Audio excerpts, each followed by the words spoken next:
Today we are going to discuss topic which is or chapter which is mechanics of solid.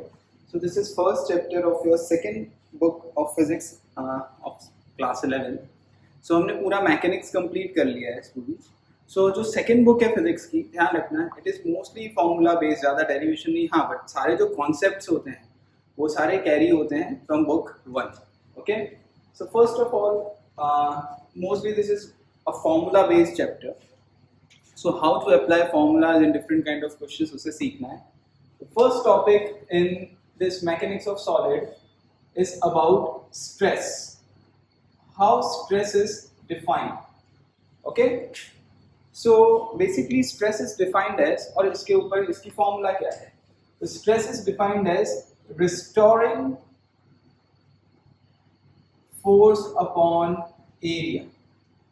It is defined as restoring force upon area. Okay, so basically it is Newton per meter square. Now what is the meaning of restoring force? Whenever you apply a force to a solid body, either you elongate it or try to compress it. Okay, so there is an intermolecular or interatomic internal force which is produced to oppose this external force which is applied by us. Okay, कभी भी अगर आप जैसे suppose ये solid body है, इसको मैं external force दे रहा हूँ तो ये कंप्रेस नहीं हो रहा, ठीक है ना. ट्राई टू कंप्रेस कर रहा हूँ मींस मुझे एक अंदर से फोर्स लग रहा है. ये इंटर एटमिक और इंटर मॉलिक्यूलर फोर्स होंगे, ये इसको कंप्रेस होने नहीं दे रहे. या तो मैं इसे इलोंगेट कर रहा हूँ तो अंदर से फोर्स अंदर पुल कर रहा है, ठीक है ना. सो देखो अभी मैं सपोज इस पे 5 न्यूटन फोर्स लगाया तो अंदर भी 5 न्यूटन फोर्स लग रहा होगा. So that is an internal force. That internal force is known as a restoring force. So that restoring force upon area is basically defined as stress. अब सुनना ध्यान से. So वो internal force को हम जब क्वेश्चन सॉल्व करते हैं तो वो एक्सटर्नल फोर्स लेते हैं. कैसे? जैसे सपोज अब ये सॉलिड बॉडी है, इसको मैंने फोर्स अप्लाई किया 5 न्यूटन, तो अंदर भी 5 न्यूटन लग रहा है. तो एक्सटर्नली 5 न्यूटन मैंने इस डायरेक्शन में लगाया, ठीक है, तो अंदर भी 5 न्यूटन लग रहा है क्योंकि इलोंगेट नहीं हो रहा है, मोशन में नहीं है. So force is same. So I have applied 5 Newton force. Internal force is also 5 Newton.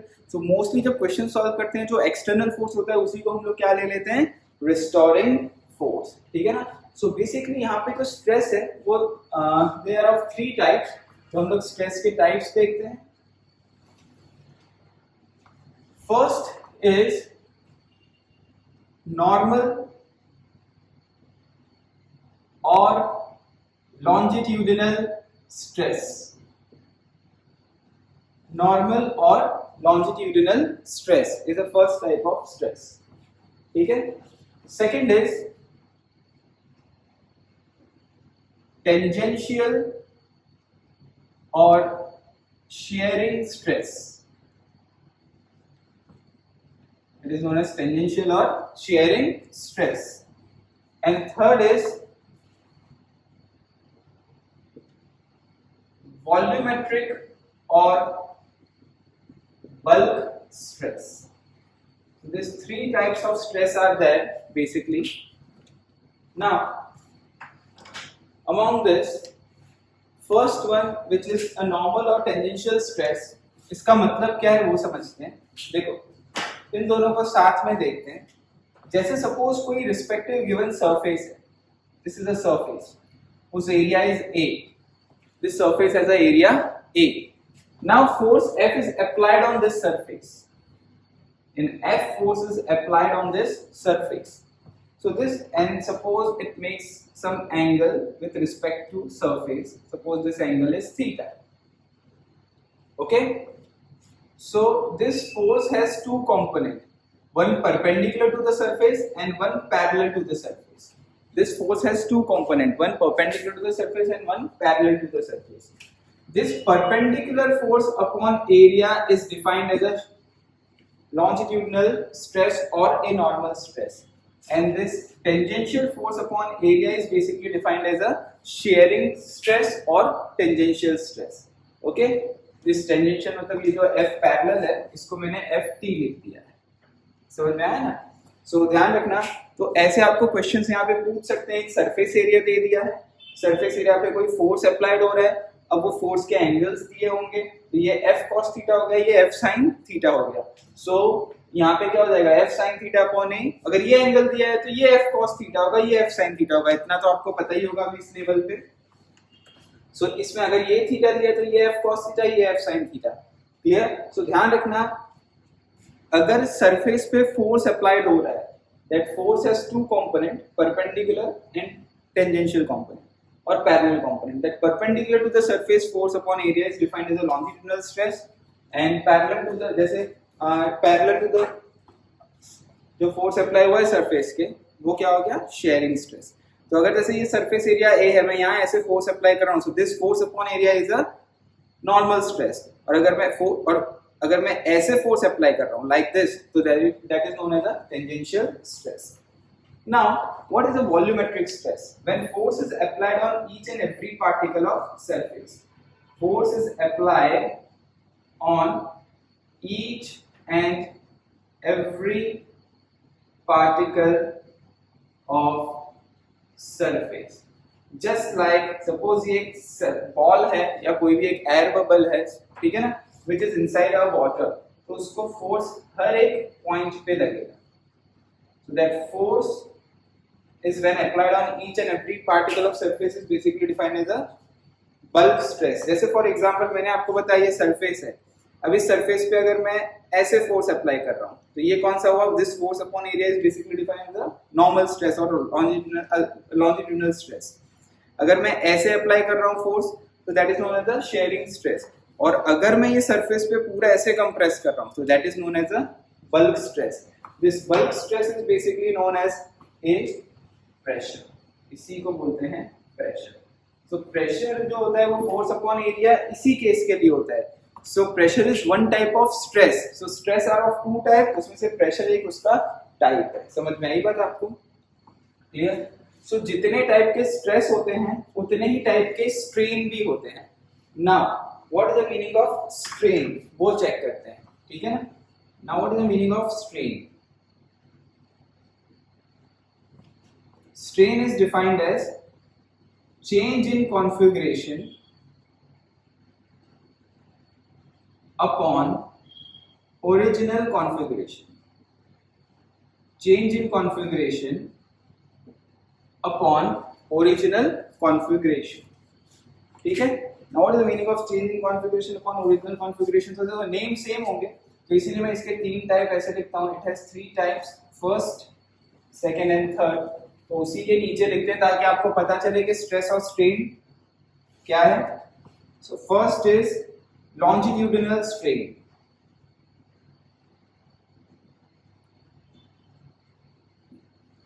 Second is shearing strain,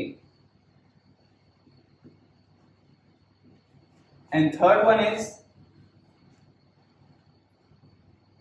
this volumetric or bulk strain. Now what about this meaning of change in configuration upon original configuration? ठीक है, अब अपन इसको समझते हैं। देखो यहाँ पे suppose in दोनों का एक कॉमन एग्जांपल लेते हैं, समझना ध्यान से। When you apply a stress, strain may produce. Whenever you apply stress, strain may produce in solid body basically. Whenever जैसे suppose इसका लेंथ है suppose for example 10 सेंटीमीटर, ठीक है ना। अब मैं बोलूँ ऐसा करो, इसको कंप्रेस करके 9 सेंटीमीटर करो। It is very difficult to compress it to 9 centimetre. It is solid body, it is not easy to compress it. तो बेसिकली हम लोग कैसा पढ़ रहे हैं चैप्टर में, किस टाइप के क्वेश्चन होते हैं। सपोज 100 मीटर की वायर है, वो पॉइंट उसको अगर आप इलोंगेट करो, पुल करो, तो 0.1 मीटर या 0.1 सेंटीमीटर 2 सेंटीमीटर इलोंगेट होगी। सो जो इलोंगेशन होगा वो बहुत ही कम होगा in comparison to original length of wire. ये समझो आप, ठीक है ना। सो यहाँ पे क्या होता है कि जैसे सपोज ये कॉमन फिगर में बना रहा हूँ, ठीक है। Suppose this is a rod of length L और a wire of a length L, and you have applied this force F perpendicular to the surface. देखो ये सरफेस है, सरफेस एरिया क्या है यहाँ पे A, और आपने F फोर्स अप्लाई किया। इस F फोर्स अप्लाई करने से सपोज इतना लेंथ इलोंगेट हो गया, during this elongation in length, we assume that radius remains constant. So this is elongation in length, delta L, and this L was the original length. Delta L is elongation in length and L is original length. Okay, students? So due to you have applied a perpendicular force to the surface area, so you have applied a stress, तो strain में produced मतलब change in length होगा शायद, तो change in configuration कितना हुआ, change in length upon original length. अगर delta L 0 है तो strain is not produced. समझ में आई बात आपको? तो ये है ड्यू टू दिस स्ट्रेस, जो चेंज कॉन्फ़िगरेशन होता है उसको स्ट्रेन कहते हैं, ये स्ट्रेन कहते हैं, ठीक है. सिमिलरली यहाँ का एग्जांपल बताता हूँ, यहीं पे फिगर बनाता हूँ मैं. देखो ध्यान दे, सपोज ये एक सिलिंड्रिकल टाइप फिगर है और इसमें ये जो बेस है ये अटैच करके रखा है ऑन सरफेस. मींस जब आप पैरेलल फोर्स अप्लाई करोगे तो ये मूव नहीं होता. तो जैसे मैंने यहाँ पे पैरेलल फोर्स अप्लाई किया, tangential force, so I have applied a tangential stress. So जैसे टेंजेंशियल स्ट्रेस अप्लाई किया तो ऐसा कुछ हो सकता है. ये ऐसा होता है, मींस ये एंगल नया क्रिएट हुआ जो पहले ये था ही नहीं. So this change in configuration, इसमें क्या हुआ, change in configuration is tan theta. ध्यान रखना it has no unit. Longitudinal stress change in configuration upon original configuration, तो उसका कोई यूनिट नहीं है. तो this is your tan theta. So ये क्या है, tan थीटा है. अब देखो tan थीटा क्या लिख सकते हैं अपन, इससे इसको ऐसा डिफाइन किया, this change is delta x and L. So this is delta x upon L, या x upon L भी लिख सकते हैं, ये बेटर रहेगा, मैं x upon L लिखूं. This is x upon L, ठीक है. So this is x upon L, which is tan theta. So this is your shearing strain, change in configuration upon original configuration. ये change हुआ, ये x नया आया, पहले ये x था ही नहीं. ये जो ब्लू लाइन पेन से बनाया है ये ओरिजिनल फिगर था. जैसे आपने टेंजेंशियल फोर्स अप्लाई किया तो ये फिगर सॉलिड बॉडी कुछ इस टाइप से हो गई, ठीक है. तो इसका कॉन्फ़िगरेशन चेंज हो गया. नाउ वॉल्यूमेट्रिक स्ट्रेन, यहाँ फिगर बनाई हुई है. सपोज इस टाइप से आप कंप्रेस कर रहे हो, फोर्स अप्लाई कर रहे हो, तो you are compressing this type of body. Suppose this is an air bubble which is inside a liquid, तो उसको इनसाइड अ वाटर, उसको हर जगह से क्या लगेगा, फोर्स अप्लाई होगा due to nearby water. तो वो क्या हो जाएगा, शायद कंप्रेस हो जाएगा. ये उसका न्यू फिगर हो गया, न्यू स्ट्रक्चर हो गया. तो उसमें क्या होगा, change in volume upon original volume is basically volumetric strain. तो जितने टाइप के स्ट्रेस होते हैं उतने ही टाइप के स्ट्रेन होते हैं, ठीक है स्टूडेंट्स. इसे नोट डाउन कर लो. अब इसके बाद मैं आपको इसको नोट डाउन कर लो, वीडियो को पॉज करके कर लो एक बार.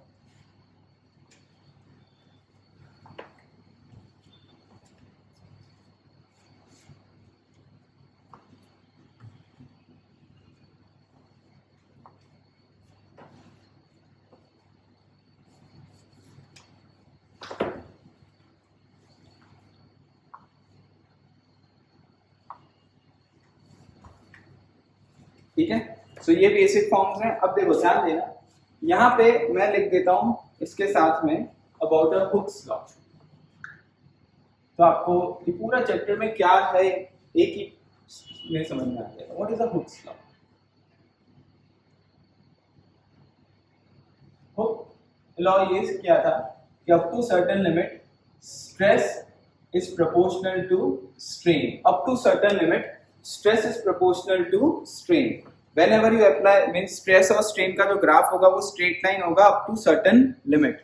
तो stress is equal to some constant into strain. That constant is known as modulus of elasticity. That constant is known as modulus of elasticity. Okay, and it is defined as, this E is defined as stress upon strain. तो ये Hooke's law से derive हुआ. तो अगर आप देखोगे कितने type के स्ट्रेस है तो कितने टाइप के स्ट्रेन है, तो 3 टाइप के स्ट्रेस है तो 3 टाइप के स्ट्रेन है, तो उनके 3 टाइप के रेशियोज होंगे, उसको डिफरेंट नेम दे दिए हैं। देखो फर्स्ट, इफ आप इसका रेशियो निकालो this upon this, that is known as Young modulus, that is known as Young modulus. तो Young modulus is longitudinal stress upon longitudinal strain, तो ये फॉर्मूला हो जाएगी FL upon A delta L which is denoted by Y, young modulus। ठीक है, so ये first आया, ध्यान रखना young modulus है एक, this type of stress upon this type of strain is defined as young modulus, means longitudinal stress upon longitudinal strain। Second, this type of stress upon this type of strain means that is known as modulus of rigidity, denoted by neta, and it is Ft upon, ये क्या हो जाएगा, यही हो जाएगा F, tangential force upon area into tan theta। but if theta is very very small, normally solid body में ये theta की वैल्यू small होती है, if theta is small then you can write down tan theta is equivalent to theta in radian। ध्यान रखना, this is in radian, means अगर suppose ये 1 degree हुआ है तो 1 डिग्री को कैसे करोगे टर्न, 1 डिग्री है दैट मीन्स रेडियन में कितना हो जाएगा, पाई इंटू डिग्री अपॉन 180। समझ में आई ना बात आपको, तो वो रेडियन में यहाँ लिखोगे, मीन्स अगर ये स्मॉल है वैल्यू तो f अपॉन a थीटा, ध्यान रखना f theta is very very small. And third is this type of stress upon this type of strain which is volumetric stress upon volumetric strain, which is known as bulk modulus। so bulk modulus is denoted by B, and this is pressure upon delta V by V। okay, so solid body में it is not easier to compress, ध्यान रखना। तो mostly mechanics of solid में हम जब liquid और gas के बारे में पढ़ते हैं, when we study about liquid और गैस, तब बल्क मॉडुलस की दूसरी फॉर्मूला होती है, बल्क मॉडुलस की फॉर्मूला होती है B is minus delta P upon delta V by V, ये वाली फॉर्मूला होती है बल्क मॉडुलस की। इसके पीछे रीजन है क्योंकि अगर आप प्रेशर इंक्रीज कर दीजिए, ये वाला एग्जांपल मैंने एयर बबल का बनाया था या सोप बबल का इनसाइड अ वाटर, तो अगर आप कंप्रेस करोगे तो प्रेशर इंक्रीज किया तो इसका वॉल्यूम क्या हो गया, डिक्रीज हो गया, तो वॉल्यूम डिक्रीज होगा तो प्रेशर इंक्रीज होगा, इसलिए उसका चेंज हमेशा आंसर क्या आएगा, नेगेटिव में आएगा, इसलिए अपन ने आगे नेगेटिव साइन लगा के रखी है। ठीक है ना, सॉलिड में इट इज नॉट पॉसिबल, मैं इसे कंप्रेस करूं बहुत इजीली, मतलब उस पर बहुत ज्यादा प्रेशर अप्लाई करना पड़ेगा। और लिक्विड और गैस में मीन्स हम जब फ्लूइड मैकेनिक्स पढ़ते हैं या थर्मोडायनेमिक पढ़ते हैं तब हम वहाँ पे डेल्टा पी लेते हैं। डेल्टा पी इसीलिए लेते हैं क्योंकि वाटर पे, लिक्विड पे और गैस पे पहले से ही एटमॉस्फेरिक प्रेशर अप्लाई होता है। Atmospheric pressure plays very important role in gas as well as in fluid, but atmospheric pressure does not play very important role in this solid body। solid body को compress नहीं कर पाएगा, समझ में आया? atmospheric pressure it is not that much of high that it is going to compress a solid body, इसीलिए वहाँ पे P upon delta V by V लेते हैं, और ये liquid और gas में इस तरीके से। तो this is whole chapter basically of mechanics of solid। अब इसके ऊपर जो questions होते हैं, किस टाइप के questions होते हैं वो हम लोग चेक करेंगे, तो इसको पूरे को नोट डाउन कर लो प्रॉपरली। ठीक है स्टूडेंट्स,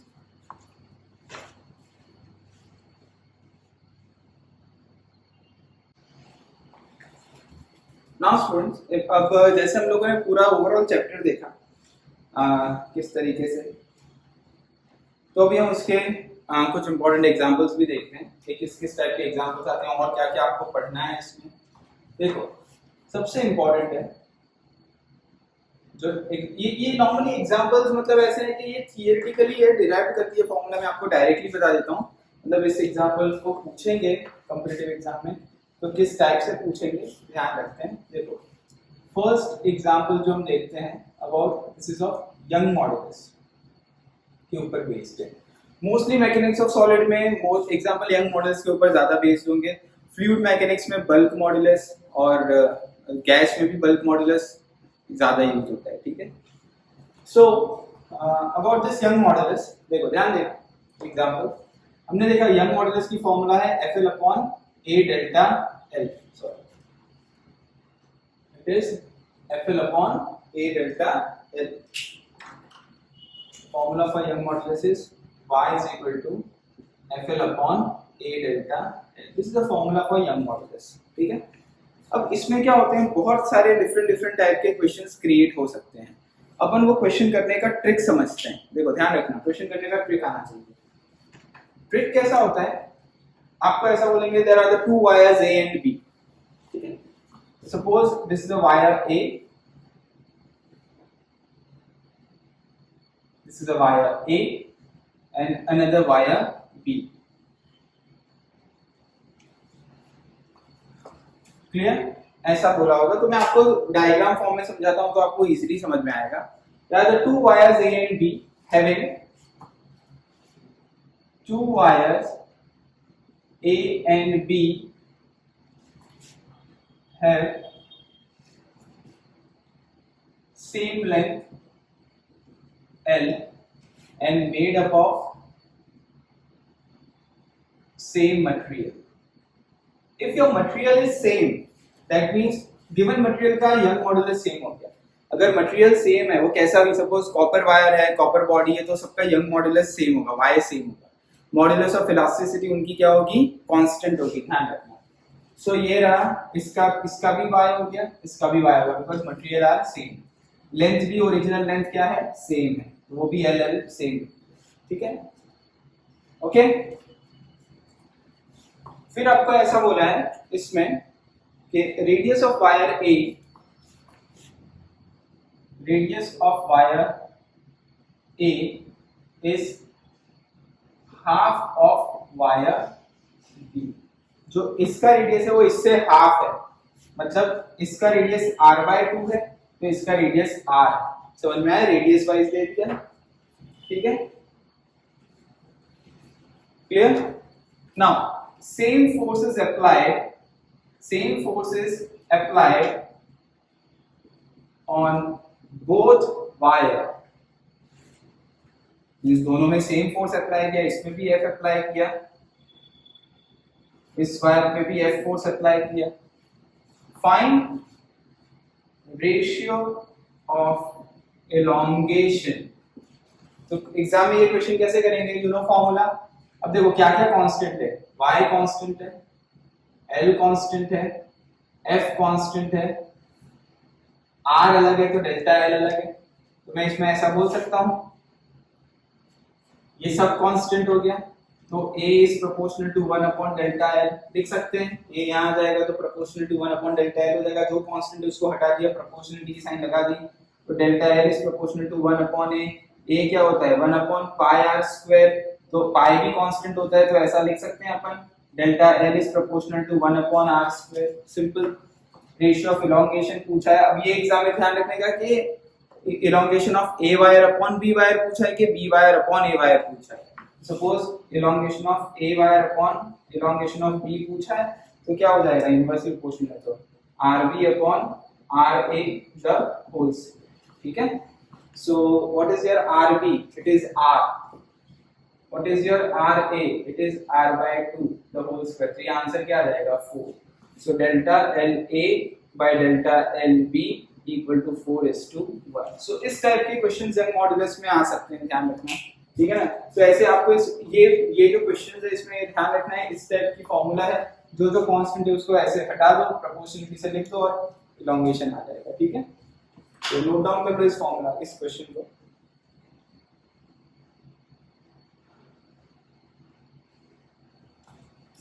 Now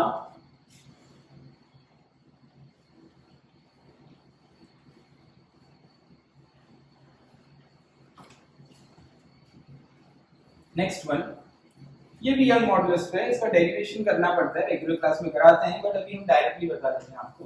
देखो ध्यान रखना, ये क्वेश्चन बहुत इंपॉर्टेंट है, इसको लर्न करने की ट्रिक भी मैं बता देता हूँ कैसे लर्न करते हैं. Theory is basically potential energy stored in stretched wire. Okay, potential energy stored in a stretched wire. So suppose this is a wire of length L. Okay, अब आपने क्या किया, इस वायर पे फोर्स अप्लाई किया, F is an applied force. So this X or delta L is increment in the length of wire. So according to the formula of Young modulus, Y is equal to FL upon A delta L. So Y equal to ये आ गया. So force क्या हो जाएगा, Y A X upon L. ठीक है. अब ध्यान रखना, as whenever you try to apply force, this force is proportional to this X. That means it is a case of variable force. तो जैसे जो आप वर्क डन कर रहे हो, जो भी आप वर्क डन करते हो, that is stored potential energy. तो अगर आप इसका वर्क डन करोगे, work done is integration of F dx. तो आपको इंटीग्रेट करके नहीं करना, अभी आपको इंटीग्रेशन से कंप्यूटर एग्जाम में डायरेक्टली आपका आंसर आ जाएगा half y a x square by l. ये आंसर आता है सॉल्व करने से. ये आंसर के साथ आप इसे ऐसे याद कर सकते हैं, हाफ fx. तो ये फॉर्मूला लर्न करनी है आपको, y equal to half fx. अब याद करने का तरीका क्या होना चाहिए, ध्यान रखना, f अप्लाइड फोर्स था और x इलोंगेशन था, तो f into x divided by 2 ऐसा याद रखना है. ठीक है, मैं इंटीग्रेट करके नहीं बता रहा हूँ कैसे आंसर आया, कोई जरूरत नहीं है अभी इस लेवल पे. ठीक है, सो हाफ fx आया. अब आपको हाफ fx याद रखना है. इसमें ध्यान रखना, इसमें बहुत सारी फॉर्मूलाज होती हैं, तो ट्रिक कैसे है याद रखने का, हाफ fx याद कर लिया. Half fx is the potential energy stored in a stretched wire. Now अब आप अगर ये फॉर्मूला करनी है तो आपको f पता है, यहाँ से f निकाल के यहाँ पुट कर दो, तो ये वाली फॉर्मूला आ जाएगी. समझ में, यहाँ से f निकाल लो. ये तो याद करनी है यंग मॉडुलस की फॉर्मूला, ये याद करिए. तो इसमें से f को यहाँ पुट कर दोगे तो ये फॉर्मूला आ जाएगी. ठीक है ना. सो आपको किस टाइप से क्वेश्चन ले सकते हैं, देखो ये क्वेश्चन मैं बताता हूँ आपको. A force of 5 Newton is applied and elongation is 0.1 meter. Find work done. 5 Newton is applied, elongation is 0.1. Half multiply कर दो, वर्क डन आ गया, या स्टोर्ड पोटेंशियल एनर्जी. ठीक है. दूसरा आपको ऐसा पूछेंगे कि भाई इलोंगेशन देंगे, कितना इलोंगेशन है, ओरिजिनल लेंथ देंगे, रेडियस देंगे, तो एरिया निकालोगे, वाई दे देंगे मटेरियल का हाफ, तो वर्क डन. तो ऐसे भी कर सकते हो. समझ में आया आपको. तो इस तरीके से आप इस फॉर्मूला को अप्लाई कर सकते हो. ये फॉर्मूला को अगर आप और आगे लिखो तो आप इसको ऐसा भी लिखते हो, half stress into strain into volume. ये भी फॉर्मूला हो जाता है. ठीक है ना. सो कैसे आया ये फॉर्मूला, देखो ये भी याद रखना है, फॉर्मूला बहुत इंपॉर्टेंट है. ये डिराइव कैसे होता है, देखो, बिकॉज हाफ स्ट्रेस कितना अप्लाई किया, फोर्स अपॉन एरिया, स्ट्रेन कितना है, change in length upon original length, और वॉल्यूम ऑफ वायर कितना है, base area into height. L cancel out हो गया, हाफ fx यही आ गया. सो it is also half stress into strain into volume. तो आपको वॉल्यूम ऑफ वायर दे देंगे, स्ट्रेस और स्ट्रेन देंगे, और आपको वर्क डन निकालना होगा. तो ये वाली फॉर्मूला. दूसरा नेक्स्ट फॉर्मूला, एनर्जी डेंसिटी पूछेंगे. What is energy density? It is potential energy divided by volume, that is energy density. So अगर आप potential energy divided by volume करते हो, उसको मैं u और v से डिनोट करता हूं, तो it is nothing but half stress into strain. तो अगर एनर्जी डेंसिटी पूछा है तो हाफ स्ट्रेस इनटू स्ट्रेन, ध्यान रखना. तो you have divided this work done by और potential energy by, because work done is nothing but stored potential energy. जितना आपने वर्क डन किया वो उसके अंदर क्या हो गया, स्टोर हो गया. हमने वर्क बाय एनर्जी भी ये पढ़ा था, जो आप एक्सटर्नली वर्क डन करते हो वो सिस्टम के अंदर क्या हो जाता है, स्टोर हो जाता है. So UV is equal to half stress into strain. Clear? So this is half stress into strain. इस तरीके से पूछ सकते हैं. और कैसे, तो इसमें ध्यान रखना, स्ट्रेस और स्ट्रेन दे देंगे, डिवाइड बाय 2 कर दो, तो पोटेंशियल एनर्जी डेंसिटी हो गया. और कैसे पूछ सकते हैं, हुक्स लॉ से आपको पता है, stress is proportional to, stress is equal to E into strain. ये यंग मॉडुलस का केस है, तो E क्या हो जाएगा, Y हो जाएगा इस केस में. तो ये भी फॉर्मूला आपको पता है. ये फॉर्मूला से इसमें सब्स्टिट्यूट करो तो इसकी दो फॉर्म बनते हैं. UV is equal to half stress को y इनटू स्ट्रेन पुट करोगे तो y इनटू स्ट्रेन स्क्वायर, बराबर ना. स्ट्रेस की जगह y इनटू स्ट्रेन पुट करो तो y इनटू स्ट्रेन स्क्वायर हो जाएगा. और दूसरा 1/2y इनटू स्ट्रेस स्क्वायर, ये फॉर्मूला बन गई. तो इतनी सारी फॉर्मूलाज हैं, ध्यान रखना, बट बहुत लॉजिकली याद करनी है आपको. एग्जामिनेशन में डिपेंड करता है. आपको अगर ऐसा पूछे कि suppose percentage change in the length is 3%, तो स्ट्रेन क्या हो जाएगा, 0.003. यंग मॉडल से दिया होगा, हाफ से मल्टीप्लाई कर दोगे तो स्टोर डेंसिटी हो जाएगी. ठीक है ना. स्ट्रेस दिया है तो इस तरीके से निकाल सकते हो एनर्जी डेंसिटी। अगर स्ट्रेस स्ट्रेन दोनों दिया है तो इस तरीके से निकाल सकते हो, ठीक है ना। वॉल्यूम दिया है और एनर्जी डेंसिटी पूछी है तो ऐसे निकाल सकते हो। फोर्स और इलोंगेशन दिया है तो हाफ एफएक्स, तो बहुत लॉजिकली याद रखना है हाफ एफएक्स। हाफ एफएक्स को आप कैसे लिख सकते हो, ये वाली फॉर्मूला कैसे लिखोगे, एफ को यहाँ से मैं सब्स्टिट्यूट कर दूंगा तो आंसर आ जाएगा। दूसरा हाफ एफएक्स को half stress into strain into volume लिख सकते हैं। एनर्जी डेंसिटी को हाफ स्ट्रेस इनटू स्ट्रेन लिख सकते हैं। स्ट्रेस को मैं वाई इनटू स्ट्रेन कर दूंगा तो half Y into strain square हो जाएगा। और अगर मैं स्ट्रेन को स्ट्रेस अपॉन वाई कर दूंगा तो half 1/2 into Y stress square हो जाएगा, ठीक है ना। तो इस तरीके से आपको इसे याद रखना है, इस टाइप के क्वेश्चंस पूछेंगे तो नोट डाउन कर लो, ये सारे इंपॉर्टेंट फॉर्मूलाज हैं।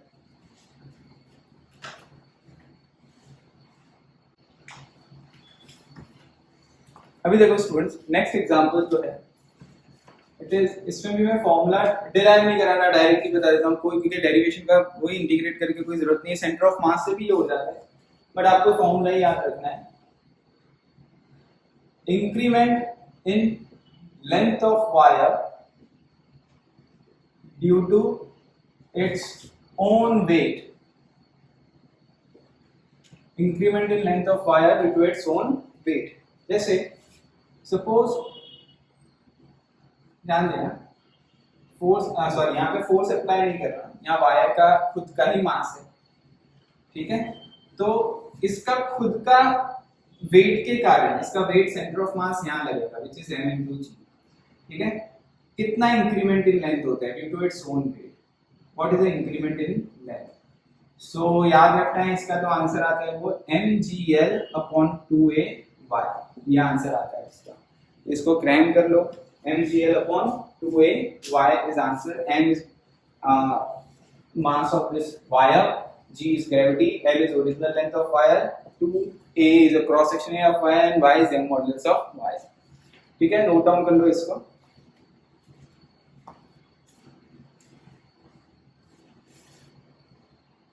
देन नेक्स्ट जो एग्जांपल है, बस अब इसमें वैल्यू पुट करके आंसर निकाल दोगे तो न्यूमेरिकल क्वेश्चंस बन गए। तो ये इसीलिए मैं डायरेक्टली फॉर्मूला लिखा रहा हूँ कि एग्जामिनेशन में किसी भी टाइप के क्वेश्चंस आपको इसमें न्यूमेरिकल में वैल्यूज पुट कर और आंसर आ जाएंगे, ठीक है। अब देखो जो नेक्स्ट एग्जांपल है इट इज ऑफ, नॉर्मली हम लोग अभी देखते हैं थर्मल स्ट्रेस और स्ट्रेन का एग्जांपल, ठीक है ना। व्हाट इज थर्मल स्ट्रेस और strain, this is an example of thermal stress and strain।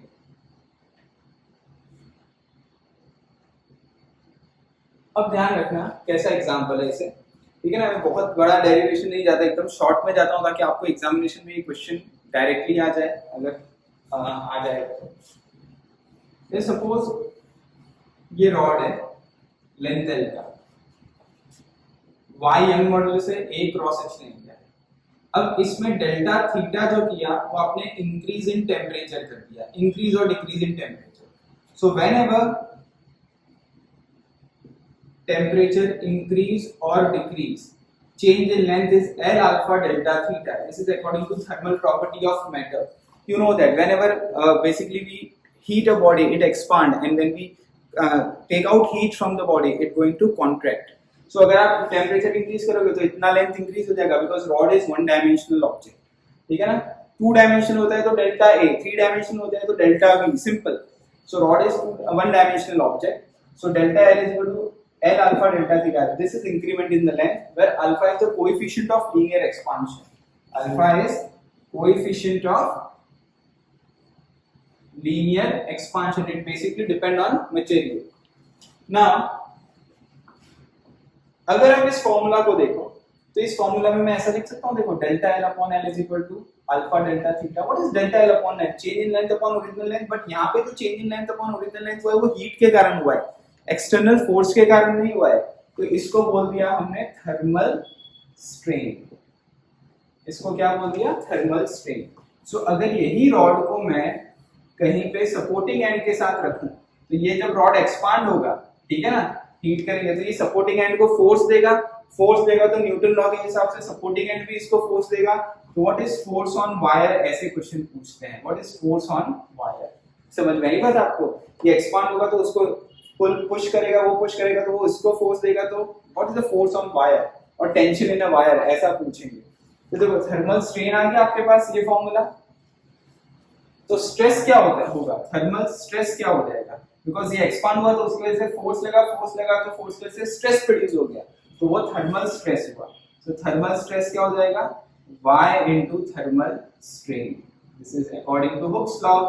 So what is thermal stress? It is force upon area. Y into this is delta L upon L, which is alpha delta theta. So force is equal to, this force can be written as y a alpha delta theta. This is very important formula. You have to crank this. Okay? Examination में ये आते हैं. So force on wire पूछ लेंगे. 1 2 3 4 5 out of this 5 physical quantity कोई भी 4 given होगा, एक पूछा होगा, तो ऐसे बहुत सारे क्वेश्चंस बन जाएंगे। ये पूछा होगा, ये गिवन होंगे, ये पूछा होगा, बाकी गिवन होंगे, ये पूछा होगा, बाकी गिवन होंगे, ये ऐसे कितने पीएनसी बन गए, समझ में आई बात? आपको 8-9 क्वेश्चन बन गए इस तरह से। दूसरा इसमें भी एनर्जी डेंसिटी पूछ सकते हैं आपको, व्हाट इज एनर्जी डेंसिटी। तो इसमें अगर एनर्जी डेंसिटी पूछते हैं तो simple half stress into strain होता है। हाफ स्ट्रेस कितना है यहाँ पे, बोलो स्ट्रेस कितना है आपका, y अल्फा डेल्टा थीटा, और स्ट्रेन क्या आएगा, alpha delta theta. So answer क्या आ जाएगा, half y alpha square delta theta square. So this is your answer. ठीक है, नोट डाउन कर लो इसे।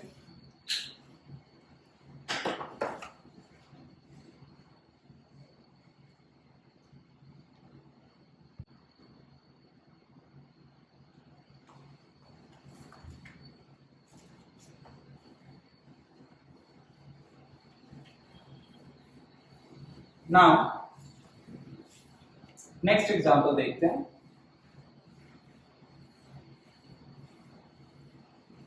Next is basically a Poisson ratio. Now, what is the formula for Poisson ratio? Poisson ratio. It is denoted by sigma, suppose, and it is defined as lateral strain upon longitudinal strain। इसका मतलब क्या है, और जो meaning of lateral strain. अभी तक अपन ने जो एग्जांपल पढ़े उसमें क्या देखा कि if you apply force on a wire only is length is increased, there is no change of cross section area, means there is no change of radius, but if material is such that if you apply a force on this body और on this wire, its length increases but radius decreases। हो सकता है ऐसा? So by applying this force, देखो length तो increase हो गया, okay, length is increased but radius भी decrease हो गया। So what is lateral strain? Change in radius upon original radius upon longitudinal strain, change in length upon original length with negative sign, because if your length increases radius decreases, or if radius decreases radius increases length decreases. अगर आप इसे compress करेंगे तो cross section area मतलब radius बढ़ जाएगा तो length कम हो जाएगा, इसलिए नेगेटिव साइन लगा दिया कि आंसर नेगेटिव में आएगा। So this is basically a Poisson ratio formula. So आपको अगर स्ट्रेस स्ट्रेन दिए हुए लेटरल स्ट्रेन, लॉन्जिट्यूडिनल स्ट्रेन या चेंज इन रेडियस और चेंज इन लेंथ बता दिए हैं, तो आप इस फॉर्मूला में पुट करके यहाँ पे पॉइसन रेशियो भी निकाल सकते हैं। ठीक है, आपको एग्जामिनेशन में ऐसा ही पूछ सकते हैं, by applying force 2% change in the radius and 1% change in the length. तो 2% चेंज इन रेडियस मतलब 0.002 और ये 0.001, तो इस हिसाब से पॉइसन रेशियो की वैल्यू आ जाएगी। तो ऐसे भी पूछ सकते हैं क्वेश्चन। ठीक है, now next question is basically of bulk modulus. ठीक है, अब देखो some example which is on bulk modulus.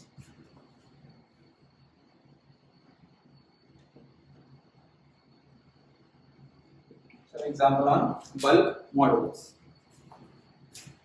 जैसे बल्क मॉडुलस में तो सबसे इंपॉर्टेंट एग्जाम्पल आता है, एक तो यही जो हमने पढ़ा, बल्क मॉडुलस की फॉर्मूला क्या है, सपोज ये बबल है कोई, ठीक है, और उसको हर एक जगह से फोर्स अप्लाई किया, force is applied on each and every particle of surface, उसका वॉल्यूम चेंज हो गया। तो बल्क मॉडुलस इज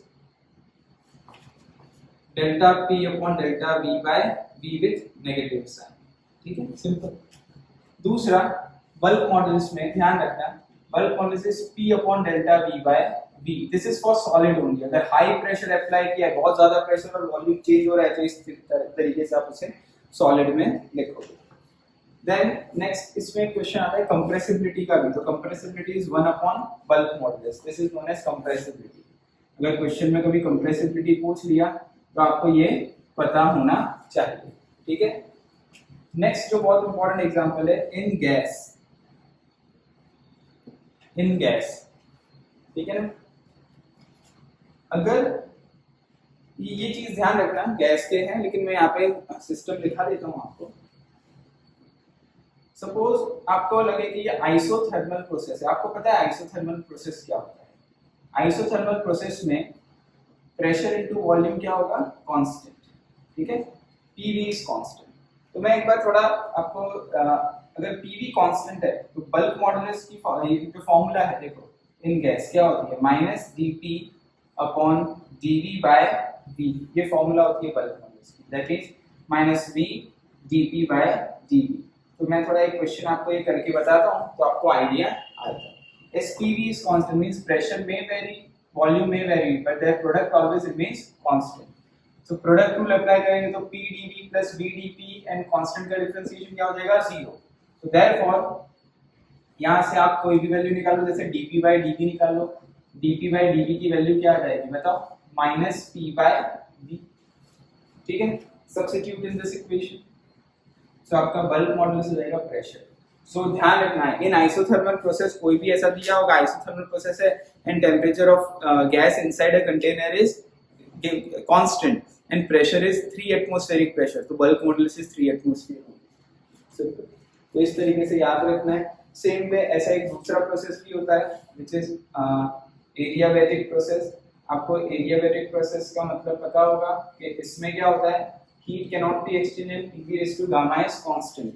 तो सेम अगर ऐसे डेरिवेशन करेंगे तो B उसमें आ जाएगा गामा P। ध्यान रखना है, गामा की जो वैल्यू होती है that is Cp by Cv, specific heat at constant pressure upon specific heat at constant volume, और gamma can also be written as 1 plus 2 by F, where F is degree of freedom, ठीक है।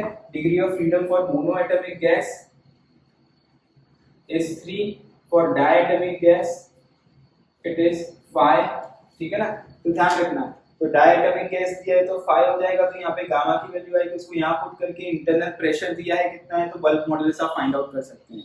And we know that gamma is always greater than 1, gamma की value हमेशा 1 से बड़ी होती है। सो ये भी बहुत इंपॉर्टेंट क्वेश्चन होता है कि D for adiabatic process is always greater then B for isothermal process, ठीक है ना। तो ये सब क्वेश्चंस है, इंपॉर्टेंट क्वेश्चंस है, इसे नोट डाउन कर लो।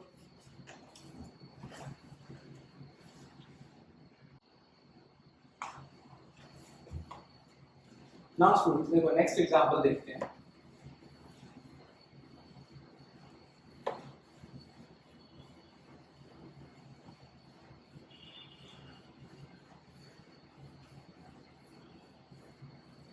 Your next example is it's a combination of bulk modulus and basically Poisson ratio. Suppose length of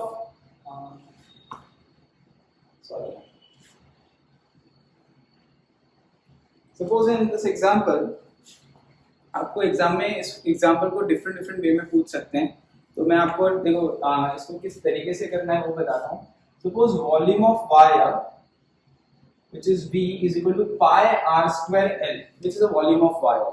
So if we try to pull this wire, so volume, if it is an example of Poisson ratio, then length will also change and radius will also change. So here there are the length and radius both are variable in this case. If length and variable both are length and radius both are variable, then we have to apply product rule here. So what is the product rule if you apply? So if you differentiate it, dV can be written as pi r square, first differentiate L, so dl, plus then pi into L, what is the differentiation of r square? So it is 2 r dr. Then take a ratio of these two equations. So dV by V can be written as dl by L plus 2 dr by r. So dV by V, so this is nothing but, see, volumetric strain, longitudinal strain plus 2 into lateral strain, ये formula बनी। एक ऐसी भी formula बन सकती है, ध्यान रखना। ठीक है, आपको ऐसा पूछा हो force is applied and even length and radius both changes, अगर ऐसा बोला है you have to find out lateral strain, longitudinal strain given है और वॉल्यूमेट्रिक स्ट्रेन गिवन है, तो आप लेटरल स्ट्रेन निकाल सकते हो। तो ये पूछा होगा ये दोनों गिवन होंगे, या ये पूछा होगा ये दोनों गिवन होंगे, या ये पूछा होगा दोनों गिवन होंगे, 3 क्वेश्चन बन गए। ठीक है, ऐसे। दूसरा देखो, this can also be written as if you take dl by l common, so 1 plus 2 dr by r upon dl by l. So dr by r upon dl by l is nothing but a Poisson ratio, but with a negative sign. So this is another formula which we have created, because you know that sigma is minus dr by r upon dl by l. So now अब अगर हम आगे देखें, देखो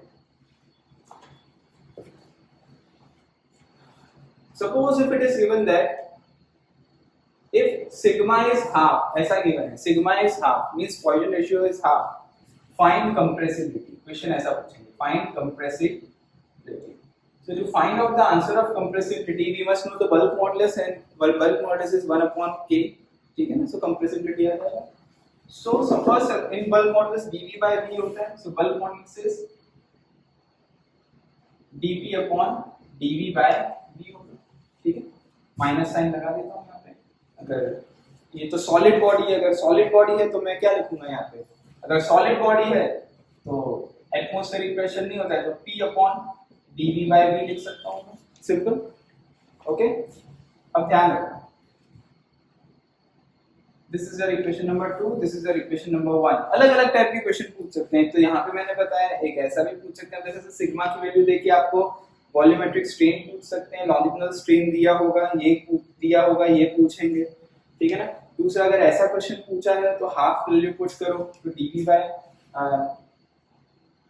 put sigma equal to half in equation 1, so dv by v comes out to be 0, 0 यहाँ put करोगे तो bulk modulus infinite हो जाएगा, तो 1 upon k, so k क्या हो जाएगा 0, as k compressibility is 0, that means it is a rigid body। Rigid body का मतलब क्या होता है, जिसका कॉन्फ़िगरेशन आप चेंज ही नहीं कर सकते। तो ऐसे टाइप के क्वेश्चंस आते हैं, ध्यान रखना।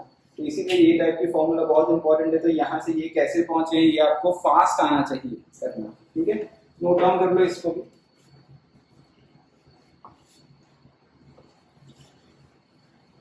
देन लास्ट पार्ट हम इसका देखते हैं, some of the applications of this. देखो डायरेक्टली फॉर्मूला है, टेक्स्ट बुक में भी गिवन है, ठीक है ना, इसमें कोई डेरिवेशन भी नहीं है। You have to remember this formula. What are the applications of application part of elasticity? First is bending of beam। जो bending of beam की फॉर्मूला दी गई है अपने टेक्स्ट बुक में, that is delta is equal to WL cube upon 4y BD cube। This formula is given, WL cube upon 4y BD cube। ये formula bending की दी है, bending of beam की। That means suppose if this is your beam,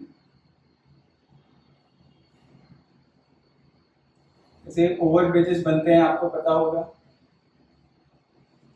जहां पे भी देखते हो आप ओवर ब्रिज बन रहे हो, so mostly centre of mass पे उसका वेट कॉन्सेंट्रेट रहता है, ठीक है ना।